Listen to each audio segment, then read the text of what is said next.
নমস্কাৰ good morning এটি ষ্টুডিঅ'ত পৰস্মিতা গোস্বামী আৰম্ভণিতে এক ব্ৰেকিং নিউজ মিজোৰাম সীমান্তৰ লাইলাপুৰৰ ঘটনাত শহীদৰ সংখ্যা 6 জনলৈ বৃদ্ধি শিলচৰ মেডিকেল কলেজ হাস্পতালত মৃত্যু হৈছে এজন জোৱানৰ শ্যাম প্ৰসাদ দুসাত নামৰ জোৱানজনৰ চিকিৎসাধীন অৱস্থাতেই মৃত্যু হৈছে পুনৰবাৰ জনাইছো মিজোৰাম সীমান্তৰ লাইলাপুৰৰ ঘটনাত শহীদৰ সংখ্যা 6 জনলৈ বৃদ্ধি পাইছে শিলচৰ মেডিকেল কলেজ হাস্পতালত ইতিমধ্যে চিকিৎসাধীন হৈ থকা এগৰাকী জোৱানৰ ইতিমধ্যে মৃত্যু হৈছে শ্যাম প্ৰসাদ দুসাত নামৰ জোৱানজনৰ চিকিৎসাধীন অৱস্থাতেই মৃত্যু হৈছে ইতিমধ্যে এই ঘটনাত আঘাতপ্ৰাপ্ত বহুকেইগৰাকী আৰক্ষী জোৱান ইতিমধ্যে জীৱন মৃত্যুৰে যুঁজ দি আছে দুজনক সংকটজনক অৱস্থাত ইতিমধ্যে জিএমচিএইচলৈ প্ৰেৰণ কৰা হৈছে মিজোৰাম সীমান্তৰ যি হিংসাত্মক ঘটনা য'ত ইতিমধ্যে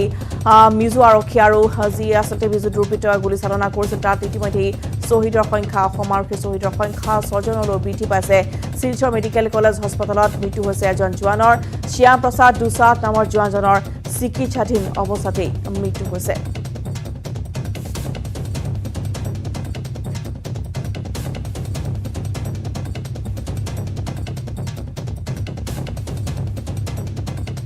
জিএমচিএইচত ভৰ্তি হৈছে লাইলাপুৰত আহত আৰক্ষী জোৱান মঙলবাৰে উন্নত চিকিৎসাৰ বাবে শিলচৰ মেডিকেলৰ পৰা এয়াৰ এম্বুলেন্স যোগে গুৱাহাটীলৈ লৈ অনা হৈছে আহত আৰক্ষী জোৱান গোপেশ্বৰ সিনহা আৰু আশিষ কান্তি দাসক বৰঝাৰ বিমান বন্দৰত উপস্থিত হোৱাৰ পিছতে এম্বুলেন্স যোগে পুনে গুৱাহাটী চিকিৎসা মহাবিদ্যালয়লৈ লৈ যায় আহত জোৱান দুজনক আজি জিএমচিএইচলৈ অনা হ'ব নগেন মেছ নামৰ আন এজন জোৱানক দুগৰাকীকৈ আৰক্ষী জোৱান ইতিমধ্যে জিএমচিএইচত ভৰ্তি হৈছে নিশাৰ ভাগতে লাইলাপুৰৰ পৰা লৈ অনা হৈছে উন্নত চিকিৎসাৰ বাবে শিলচৰ মেডিকেল কলেজৰ পৰা এয়াৰ এম্বুলেন্স যোগে ইতিমধ্যে গুৱাহাটীলৈ লৈ অনা হৈছে আহত আৰক্ষী জোৱান গোপেশ্বৰ সিনহা আৰু আশিষ কান্তি দাসক বৰঝাৰ বিমান বন্দৰত উপস্থিত হোৱাৰ পিছতে এম্বুলেন্স যোগে পুনে গুৱাহাটী চিকিৎসা মহাবিদ্যালয়লৈ লৈ যায় আহত জোৱান দুজনক আৰু আজি আন এগৰাকী আৰক্ষী জোৱান নগেন মেছকো লৈ অনা হ'ব জিএমচিএইচলৈ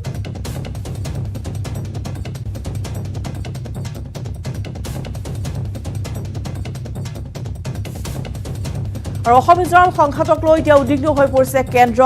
আজি দিল্লীত কেন্দ্ৰীয় গৃহ সচিবৰ নেতৃত্বত উচ্চস্তৰীয় এখন বৈঠকৰ আয়োজন কৰা হৈছে দিল্লীলৈ তলব হৈছে দুই ৰাজ্যৰ মুখ্য সচিব দুই ৰাজ্যৰ আৰক্ষী সঞ্চালক প্ৰধানকো তলব কৰা হৈছে পুৱা 10:30 বজাত এখন গুৰুত্বপূৰ্ণ বৈঠকৰ আয়োজন কৰা হ'ব আৰু এই বৈঠকতে দুইখনকৈ ৰাজ্যৰ সীমা সমস্যা সন্দৰ্ভত বা তেওঁলোকৰ সচিবৰ সৈতে আলোচনাত মিলিত হ'ব আৰু মিজোৰাম সংঘাতক লৈ এতিয়া কেন্দ্ৰীয় চৰকাৰ উদ্বিগ্ন হৈ পৰিছে দিল্লীত আজি কেন্দ্ৰীয় গৃহ সচিবৰ নেতৃত্বত এখন উচ্চস্তৰীয় বৈঠকৰ আয়োজন কৰা হৈছে দিল্লীলৈ তলব হৈছে দুই ৰাজ্যৰ মুখ্য সচিব দুই ৰাজ্যৰ আৰক্ষী সঞ্চালক প্ৰধানকো ইতিমধ্যে তলব কৰা হৈছে পুৱা 10:30 বজাত হ'ব এই গুৰুত্বপূৰ্ণ বৈঠকখন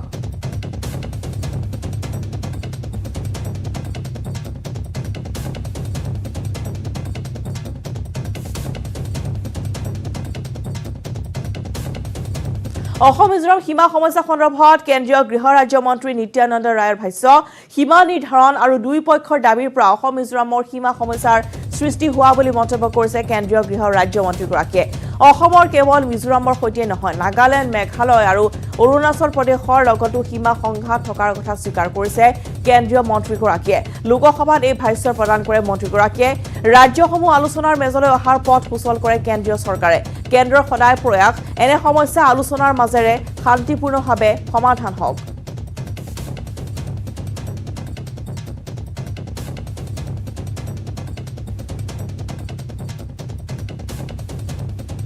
আৰু মিজোৰাম সীমান্তৰ অশান্ত জৰ্জৰ অঞ্চলত আজি উপস্থিত হ'ব কংগ্ৰেছৰ এটা প্ৰতিনিধি দল 10:30 বজাত লাইলাপুৰত উপস্থিত হ'ব দলটো ইতিমধ্যে শিলচৰত উপস্থিত হৈছেগৈ প্ৰতিনিধি দলটো এপিচিচিৰ সভাপতি ভূপেন বৰাৰ নেতৃত্বত লাইলাপুৰলৈ প্ৰতিনিধি দলটো ইতিমধ্যে ৰাওনা হৈছে দলটোত আছে কাৰ্যকৰী সভাপতি কমলাক্ষ দেৱপুৰকায়স্থ এআইচিচিৰ মহিলা গোটৰ সভানেত্ৰী সুস্মিতা দেৱ বিৰোধী দলপতি দেৱব্ৰত শইকীয়া উপ দলপতি ৰকিবুল হুছেইন পুনৰবাৰ জনাইছো যে মিজোৰাম সীমান্তৰ অশান্ত জৰ্জৰ অঞ্চলত উপস্থিত হ'ব কংগ্ৰেছৰ এটা প্ৰতিনিধি দল 10:30 বজাত লাইলাপুৰত উপস্থিত হ'ব দলটো ইতিমধ্যে শিলচৰত উপস্থিত হৈছেগৈ প্ৰতিনিধি দল এপিচিচিৰ সভাপতি ভূপেন বৰাৰ নেতৃত্বত লাইলাপুৰলৈ প্ৰতিনিধি দলটোত আছে কাৰ্যকৰী সভাপতি কমলাক্ষ দেৱপুৰকায়স্থ এআইচিচিৰ মহিলা গোটৰ সভানেত্ৰী সুস্মিতা দেৱ বিৰোধী দলপতি দেৱব্ৰত শইকীয়া উপ দলপতি ৰকিবুল হুছেইন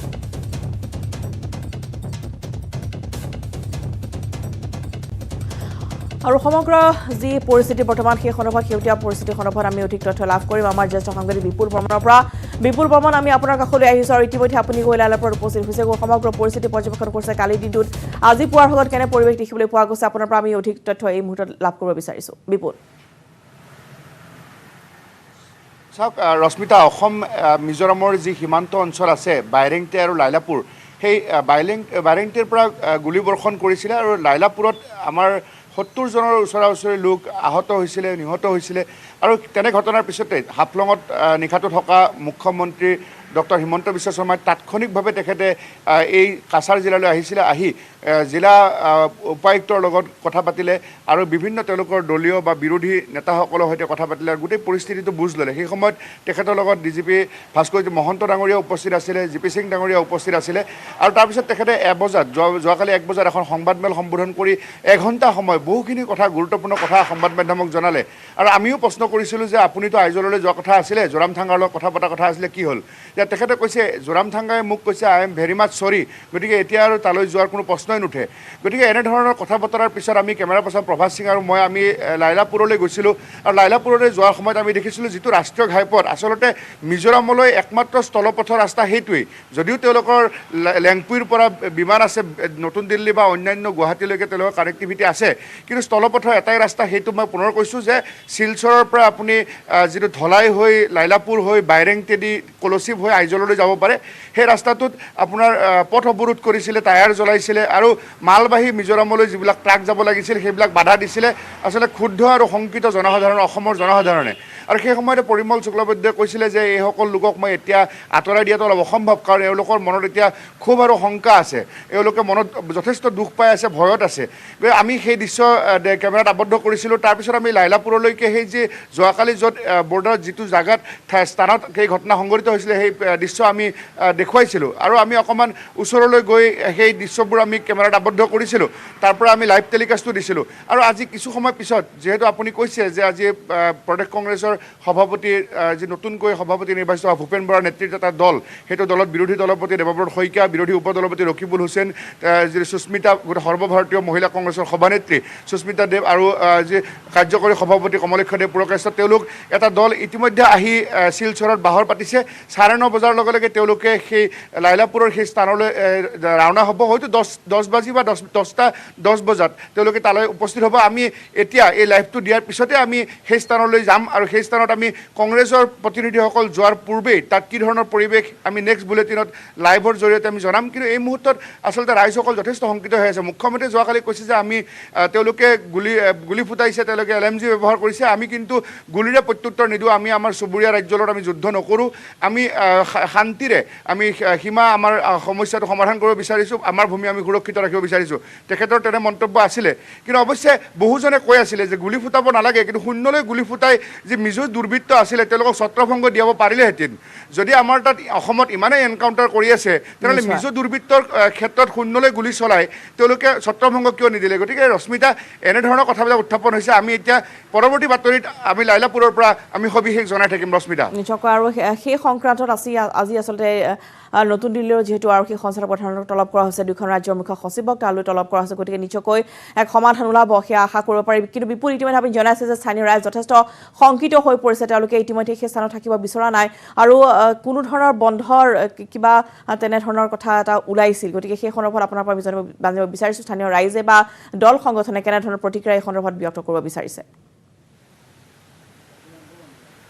আপুনি অত্যন্ত গুৰুত্বপূৰ্ণ প্ৰশ্ন কৰিছে, কাৰণ আজিৰ দিনটোত ইয়াতে বৰাক ডেমক্ৰেটিক ফ্ৰণ্ট তেওঁলোকে 12 ঘণ্টীয়া বন্ধ ঘোষণা কৰিছে আৰু এই সময়ছোৱাতে বাওঁপন্থী যিবিলাক দল আছে বা বিৰোধী দল AIUDF-এ তেওঁলোকে সমৰ্থন জনাইছে। গতিকে বন্ধ এতিয়া মোৰ পিছফালৰ ধৰক এই পৰিৱেশ দেখিছে, এতিয়া পুৱাৰ ভাগত ধৰক নিমাওমা পৰিৱেশ এটা বিৰাজ কৰিছে, বন্ধই হৈ আছে। আৰু আপুনি যিটো সীমান্ত অঞ্চলৰ কথা কৈছে, যদি আমি সীমান্ত অঞ্চলৰ কথা কওঁ তেতিয়াহ'লে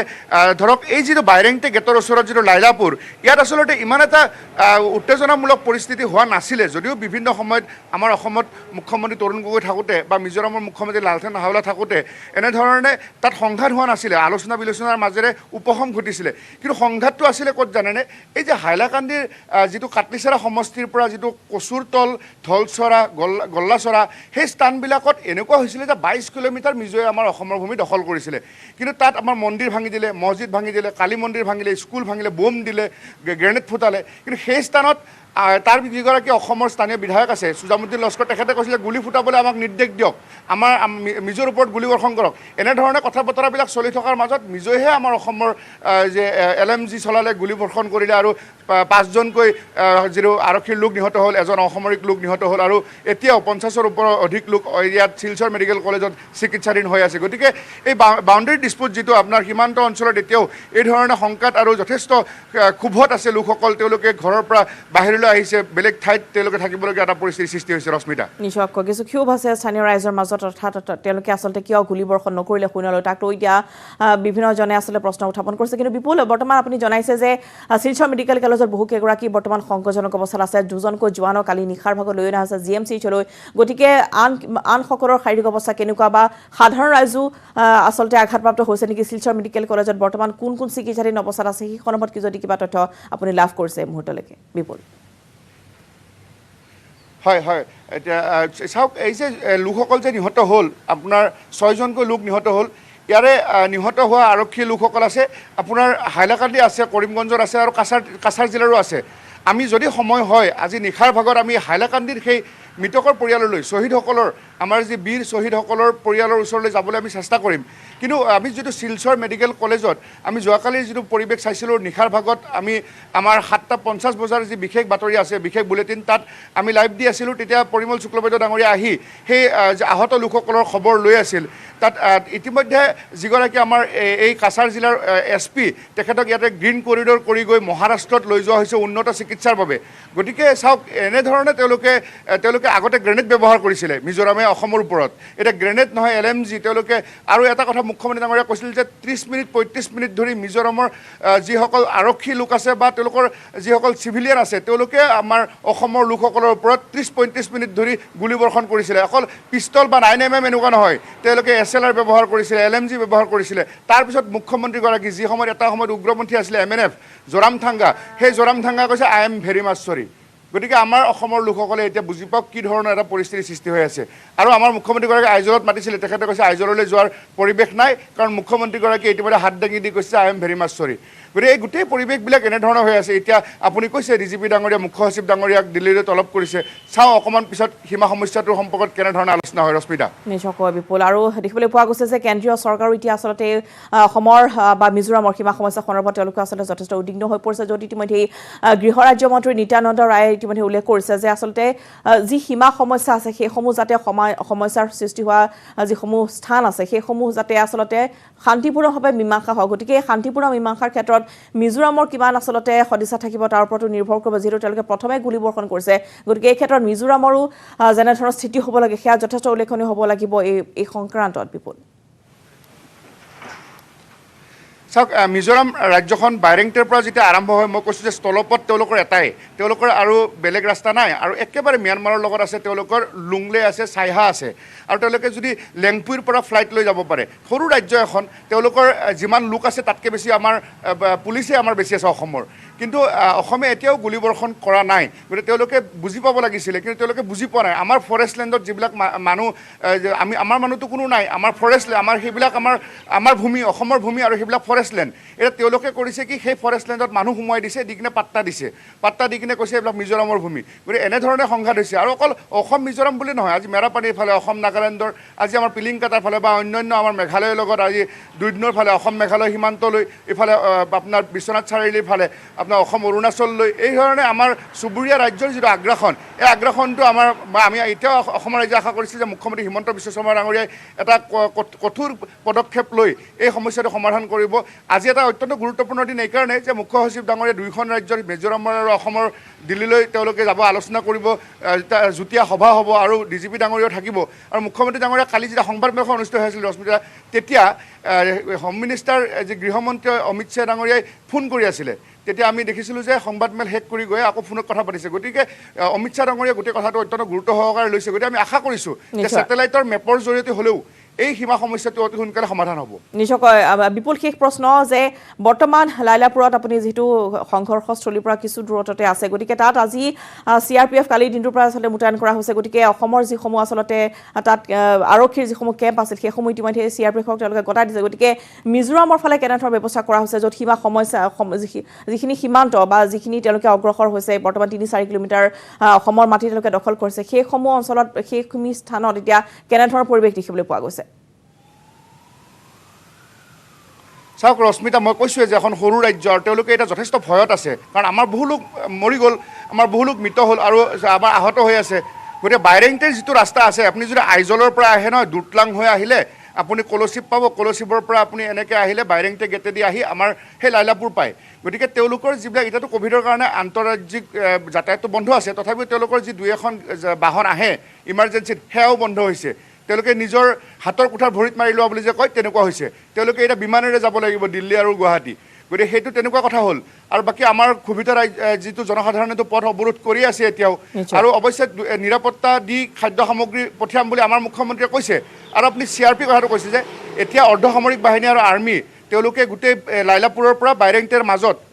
লাইলাপুৰৰ পৰা 1 কিলোমিটাৰ যাওক আৰু বাইৰেংটে নাপাওঁতে 1 কিলোমিটাৰ তাত আপোনাৰ বেৰিকেড বান্ধি দিছে তাৰ পৰা আমাৰ অসমৰ সাংবাদিকসকলক বা কোনো লোকক যাবলৈ দিয়া নাই যি স্থানত গুলীবৰ্ষণ হৈছিলে গতিকে এতিয়া আমি যাম আমি সেই যি বেৰিকেড বান্ধি দিয়া ঠাইৰ পৰাই লাইভ টেলিকাষ্ট দিম আৰু আজিৰ পৰিৱেশো আমি জনাম কিন্তু কটকটীয়া নিৰাপত্তা সেই পৰহি দিনাখনৰ নিচিনা গুলীবৰ্ষণ কৰিব নোৱাৰিব এতিয়া তাত অৰ্ধসামৰিক বাহিনী আৰ্মিৰ লোকসকলক মুতায়ন কৰা হৈছে এক যুদ্ধক্ষেত্ৰৰ নিচিনা এনেকুৱা হৈছে যে আমি ভাৰত পাকিস্তানেহে যুদ্ধ কৰিছোঁ দুখন ৰাজ্যৰ মাজত এনেকুৱা ধৰণৰ বিশেষকৈ এখন চুবুৰীয়া ৰাজ্য আমাৰ ওপৰত আক্ৰমণ কৰাটো অত্যন্ত দুৰ্ভাগ্যজনক ৰশ্মিতা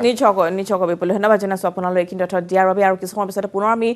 বিপুলৰ সৈতে সংযোগ স্থাপন কৰিম তেওঁ ইতিমধ্যে দেখুৱাব লাইলাপুৰৰ পৰা লাইভ টেলিকাষ্ট আমি বিপুললৈ ধন্যবাদ জনাইছোঁ আৰু 10:30 আজি কংগ্ৰেছৰ এটা প্ৰতিনিধি দল যাব সেই স্থানলৈ তেওঁলোকে সেই অঞ্চল পৰিভ্ৰমণ কৰিব সমান্তৰালভাৱে দেখিবলৈ পোৱা গৈছে যে যি এয়া সীমা সমস্যা সেই সন্দৰ্ভতো আচলতে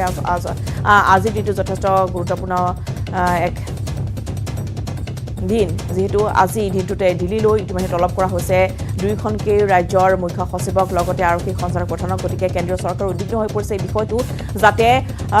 এই যি সীমা সমস্যা আছে সেয়া যাতে সমাধান হয় অতি শীঘ্ৰেই আৰু আলোচনাৰ মেজেৰে যাতে আলোচনাৰ মাধ্যমেৰে যাতে দুয়োটা এই সমস্যা এই বিবাদ সেয়া বিবাদৰ যাতে অতি শীঘ্ৰে অন্ত পৰে তাকে কামনা কৰা হৈছে আৰু ইতিমধ্যে দেখিবলৈ পোৱা গৈছে যে CRPFে ইতিমধ্যে নিজৰ অধীনলৈ আনিছে সেই অঞ্চল আৰু ইতিমধ্যে অসম আৰক্ষী গতাই দিছে নিজৰ কেম্পসমূহ CRPFক আৰু সেই অশান্ত জৰ্জৰ অঞ্চলৰ পৰা আৰু কেইটামান মুহূৰ্তৰ পিছতে আমি আপোনালোকক দেখুৱাম পোনপটীয়া সম্প্ৰচাৰ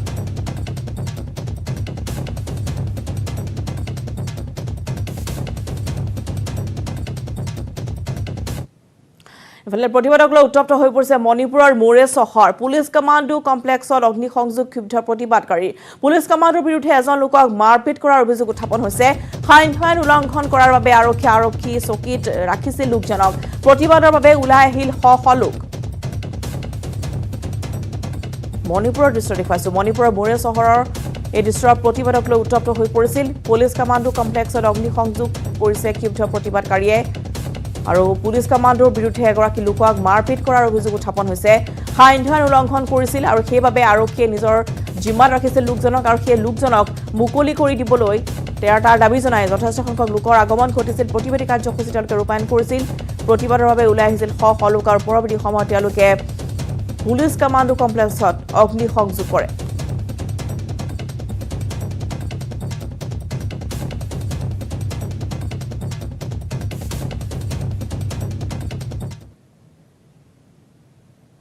খবৰ দিজাম গুড মৰ্নিং 18 সময় হৈছে টি বিৰতি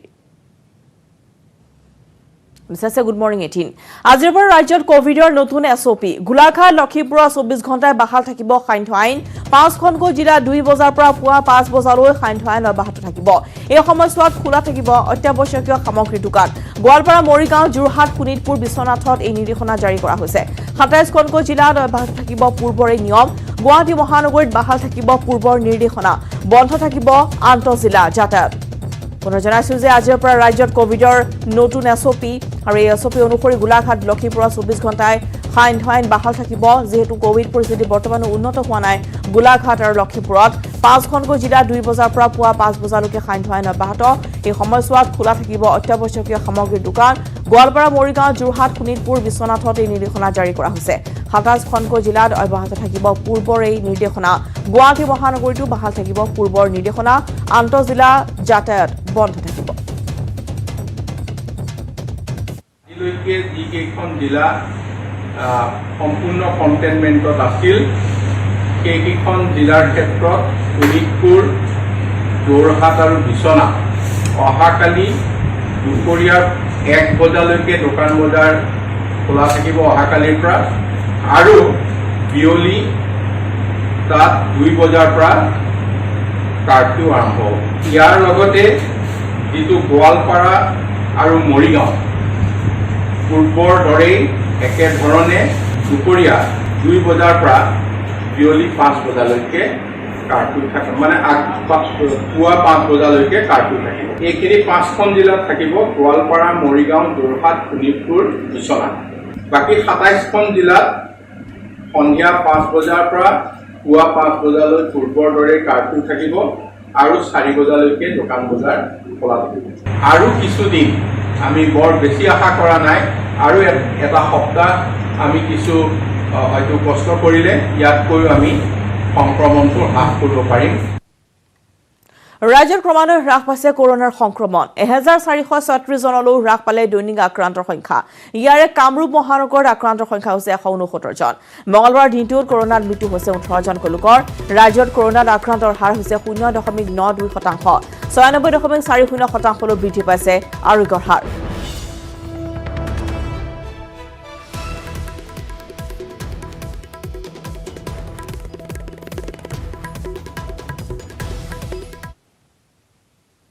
আন গুৰুত্বপূৰ্ণ খবৰ ৰমনদীপ কৌৰ হ'ব কাছাৰৰ নতুন আৰক্ষী অধীক্ষক হাইলাকান্দিৰ আৰক্ষী অধীক্ষক হিচাপে নিযুক্তি আছিল ৰমনদীপ কৌৰ হাইলাকান্দিৰ নতুন আৰক্ষী অধীক্ষক হ'ব গৌৰৱ উপাধ্যায় চিৰাঙৰ আৰক্ষী অধীক্ষক হৈ আছিল গৌৰৱ উপাধ্যায় প্ৰাঞ্জিত বৰাক চিৰাঙৰ নতুন আৰক্ষী অধীক্ষক হিচাপে নিযুক্তি দিয়া হৈছে প্ৰাঞ্জিত বৰা মহানগৰ আৰক্ষীৰ যান বাহন শাখাৰ ডিচিপি পদত আছিল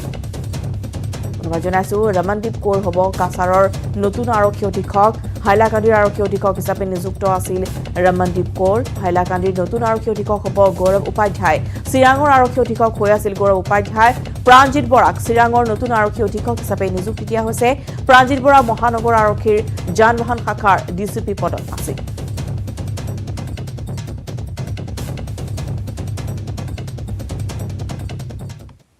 অলিম্পিকত ৰূপৰ পদক জিনি মণিপুৰৰ স্বগৃহত উপস্থিত হ'ল ভাৰতোলক মীৰাবাই চানু ইম্ফলত মীৰাবাই চানুক মণিপুৰৰ মুখ্যমন্ত্ৰীয়ে বিৰোচিতভাৱে আদৰণি জনোৱাৰ লগতে প্ৰদান কৰে নগদ ধনৰ পুৰস্কাৰ 2 বছৰৰ মূৰত ঘৰলৈ উভতিছে মীৰাবাই চানু দুপৰীয়া ইম্ফলত বিমানবন্দৰত উপস্থিত হোৱা ভাৰতোলক গৰাকীক উষ্ম আদৰণি জনায় শুভাকাংক্ষী আৰু অনুৰাগীসকলে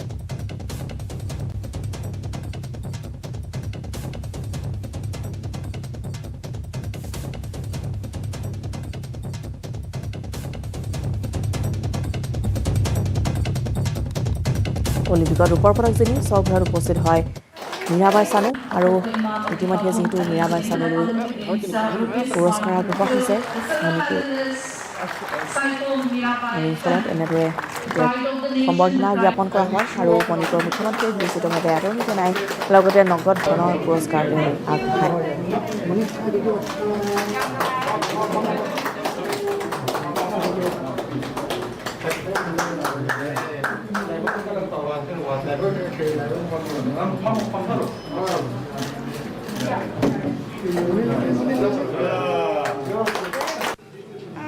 मैंने सोचा नहीं था पर सर ने मुझे सरप्राइज दिया है उस दिन भी बोला था कि सरप्राइज दूंगी आप जब मणिपुर आएगी तो ये सरप्राइज दूंगी तो आप सरप्राइज दिया है तो मुझे बहुत अच्छा लगा जो मेरा लेके आया है एकिप इसको सम्मान करके सर ने मुझे ये दिया है Government, the whole peoples of India and the whole people of the state have already overjoyed because of her achievement in the Tokyo Olympic, and just the state government is providing her whatever we have, as we are providing a post of the additional speed rank, and we are providing 1 crore as a reward, and many other people also just contributing their sharing. So I think this is the beginning of her career.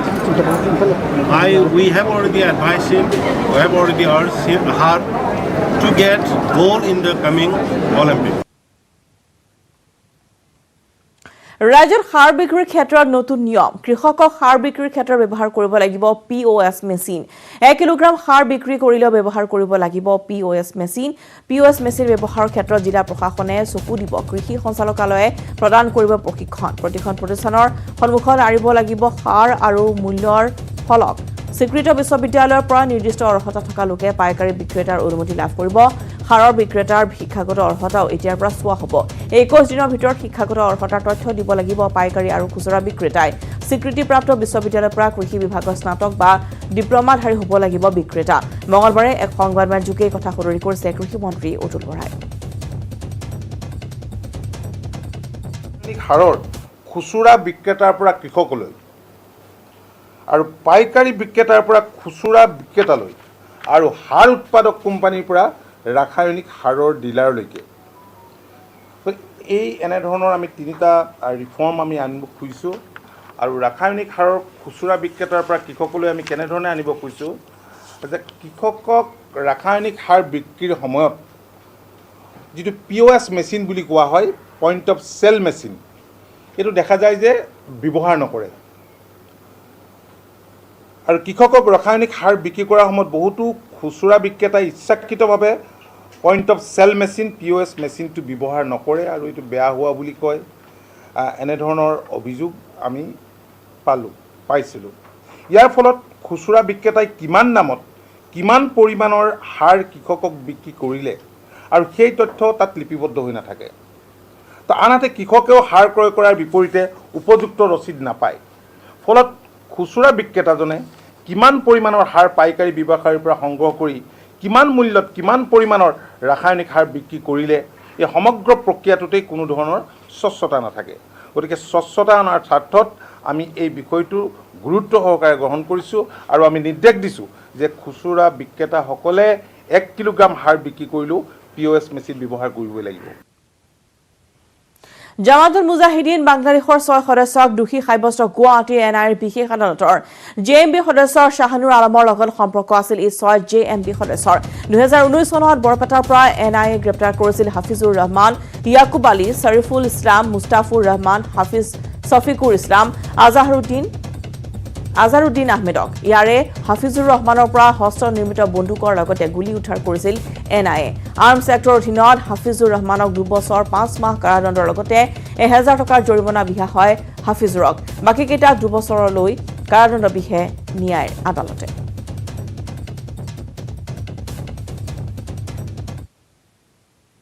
Special NI cash number 1/20 এই গোচৰটোত total 6 জন আসামী আছিলে আৰু এই কেছটোত আজি honourable NI কোৰ্টত এই 6 জনৰ এগেইনষ্টত suspend কৰা হৈছিলে আৰু 6 জনৰ ভিতৰত 5 জনৰ এগেইনষ্টত 38 UP এক্টত ছাছপেণ্ড কৰা হৈছে আৰু তাৰ এজনক 38ৰ লগত 25(1) কেপিটেল B আৰ্মছ এক্টত ছাছপেণ্ড কৰা হৈছে আৰু ছাছপেণ্ডৰ পিছত তেওঁলোকে অনাৰেবল স্পেচিয়েল NI কোৰ্টত গিল্টি প্লি পিটিশ্যন ফাইল কৰিছিলে সেই হিচাপে অনাৰেবল কোৰ্টে গিল্টি প্লি পিটিশ্যনখন একচেপ্ট কৰিছিলে আৰু তেওঁলোকক আজি অৰ্ডাৰো পাছ কৰিছে আৰু তেওঁলোকৰ এগেইনষ্টত এই কেছটোত টোটেল 5 জন আসামীৰ এগেইনষ্টত 38ত 2 বছৰ পানিছমেণ্ট অনাৰেবল কোৰ্টৰ পৰা দিয়া হৈছে আৰু যিজন ব্যক্তিক আৰ্মছ এক্ট হিচাপত ছাছপেণ্ড কৰিছিলে তেওঁক 2 বছৰ 5 মাহ তেওঁক পানিছমেণ্ট দিয়া হৈছে কি অভিযোগখিনি কি আছিল তেওঁলোকৰ এগেইনষ্টত অভিযোগ এইটোৱে আছিলে তেওঁলোকক JMB সদস্যৰ লগত সম্পৰ্ক থকা বুলি এলিগেশ্যন আছিলে শিৱসাগৰৰ ঐতিহাসিক নিমাইজানৰ পথাৰত পুৱাই হালোৱা ৰূপত দেখা গ'ল বিধায়ক অখিল গগৈ নিমাইজানৰ কৃষিভূমিত 9 ভূঁইত অংশ ল'লে শিৱসাগৰ সমষ্টিৰ বিধায়কগৰাকীয়ে স্থানীয় বহু সংখ্যক খেতিয়কৰ সৈতে হাল বোৱাৰ লগতে ৰোৱনীৰ সৈতে পথাৰত ভূঁই ৰুলে গগৈয়ে মূলতঃ উঠি অহা প্ৰজন্মক কৃষি কৰ্মৰ প্ৰতি উৎসাহিত কৰিবলৈকে 9 ভূঁইত অংশ লোৱা বুলি সদৰি কৰিলে বিধায়কগৰাকীয়ে নতুনকৈ চৰকাৰে প্ৰণয়ন কৰিবলৈ লোৱা গো আইন সন্দৰ্ভতো মত প্ৰকাশ কৰিলে অখিল গগৈয়ে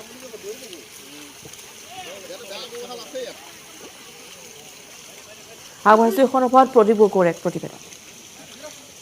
বৰ্তমান মই উপস্থিত আছোঁ নিমাইজানত আৰু এই নিমাইজানৰ পথাৰত প্ৰায় 5 বিঘা মাটিত আজি হাল বাইছে শিৱসাগৰ সমষ্টিৰ বিধায়ক অখিল গগৈয়ে। ইয়াত পাঁচ যোৰা হাল লৈ ইয়াত নিমাইজানৰ যিসকল যুৱক আছে সেইসকল যুৱক তথা খেতিয়কসকলক লগত লৈ তেওঁ ইয়াত হাল বাইছে। আৰু মই বৰ্তমান অখিল গগৈ বিধায়ক অখিল গগৈয়ে যি আজি ইয়াত হালত ধৰিছে তেওঁৰ পৰা জানিব বিচাৰিম। হয়, আজি ইয়াত নিমাইজানত হয়তো প্ৰথম হাল বাইছে শিৱসাগৰ সমষ্টিৰ বিধায়কৰ পিছত। মোৰ কাৰণে সৌভাগ্যৰ কথা যে নিমাইজানৰ নিচিনা এখন গাঁও মোৰ সমষ্টিত পৰিলে। নিমাইজান আপোনালোকে জানে যে আহোম যুগৰ এখন গাঁও। আপোনালোকে জানে যে নিমাইজানত অসমৰ পুৰণি বিহুৰ ৰূপটো আছে আৰু নিমাইজানত এতিয়াও মানে আপোনালোকে দেখিছে যে এতিয়াও গৰুৰে হাল বোৱা হয়। গতিকে মোৰ কামটো হ'ল যে এই খেতিটোক মানে জনপ্ৰিয় কৰা। মোৰ কামটো হ'ল খেতিটোক জনপ্ৰিয় কৰা আৰু মই সেইকাৰণে প্ৰত্যেক বছৰে এনেকৈ খেতিত অংশগ্ৰহণ কৰোঁ। এইবাৰ আগতে মই কাজিৰঙা অৰ্কিড পাৰ্কত বা গাঁৱৰ ঘৰত কৰোঁ, এইবাৰ মোৰ নিজৰ সমষ্টি নিমাইজানত কৰিছোঁ। আৰু নিমাইজানৰ পৰা মই এটাই আহ্বান জনাব খুজিছোঁ যে আমি খেতি কেতিয়াও এৰিলে নহ'ব। অসমীয়া জাতিৰ আটাইতকৈ বেছি মানুহ সংস্থাপিত হৈ আছে খেতিত, আটাইতকৈ বেছি উপাৰ্জন কৰোঁ আমি খেতিত। গতিকে সমগ্ৰ অসমবাসী ৰাইজক খেতি নেৰিবৰ কাৰণে আহ্বান জনাবৰ কাৰণে মই আজি নিমাইজানত খেতিত আহি অংশগ্ৰহণ কৰিছোঁ। আপুনি এটা কথা উল্লেখ কৰিছিলে যে 2-3বাৰ বছৰত শিৱসাগৰত কৰিব পাৰি নেকি, কেনে কিবা পদক্ষেপৰ পৰিকল্পনা লৈছে নেকি? মোৰ নেক্সট যিটো পদক্ষেপ সেইটো হ'ল শিৱসাগৰ সমষ্টিত মই বছৰত 3বাৰ খেতি কৰাৰ আঁচনি ল'ব খুজিছোঁ। তাৰ কাৰণে ডেফিনেটলি আমাক লাগিব, জলসিঞ্চনৰ ব্যৱস্থা লাগিব। তাৰ কাৰণে মই নদী আৰু বিল যিবিলাকৰ পৰা পানী আনিব পাৰি তাৰ পৰীক্ষা নিৰীক্ষা কৰি আছোঁ আৰু জলসিঞ্চন বিভাগৰ লগতো কথা বাৰ্তা পাতি আছোঁ। মই আশা কৰিম যে শালি খেতিৰ পাছত আমাৰ বড়ো খেতি বা অন্যান্য সৰিয়হকে ধৰি বেলেগ বেলেগ যিবিলাক খেতি আছে এটাৰ পাছত আনটো আমি যাতে পৰ্যায়ক্ৰমে কৰি যাব পাৰোঁ। অসমীয়া জাতিটোৰ মুখত মানে উপাৰ্জন দুগুণ কৰা নহয়, প্ৰকৃত অৰ্থত উপাৰ্জন কেনেকৈ দুগুণ কৰিব পাৰোঁ বা তাতকৈ বহুত বেছি কৰিব পাৰোঁ তাৰ কাৰণে মই পৰিকল্পনা কৰিছোঁ। ইয়াতে এগৰাকী স্থানীয় নিমাইজানৰ এগৰাকী হালোৱা আছে, তেখেতৰ পৰা এফাকি গীত শুনিব। ধন্যবাদ। প্ৰথমে আমি শিৱসাগৰ বিধায়ক অখিল গগৈ ডাঙৰীয়াক আমি সাদৰে সন্মান আৰু মৰম যাচিলোঁ। গতিকেলৈ ধপং ধপং কৈ আহিছে বান্ধৈ জাকে ৰোৱনী পথাৰৰে শুৱনি হাততে কঠিয়ালৈ হৈ কুমলীয়া তামোলে মূৰ ধৰিছে খেলেঙি নিমখ পানী দিবলে যদি আহে কোনো এজনী ককাই দহ মাটি চহাই দিম গৰু দুহালি চাহ হাততে জলপান দিবি। এইদৰে এক আনন্দ উৎসাহৰ মাজেৰে নিমাইজানত আজি বিধায়ক অখিল গগৈ উপস্থিতিত ইয়াত 5 বিঘা মাটিত 9 ভুৰি ৰুইছে। খবৰ গুড মৰ্ণিং 18 সময় হৈছে আনেৰি বিৰতিৰ।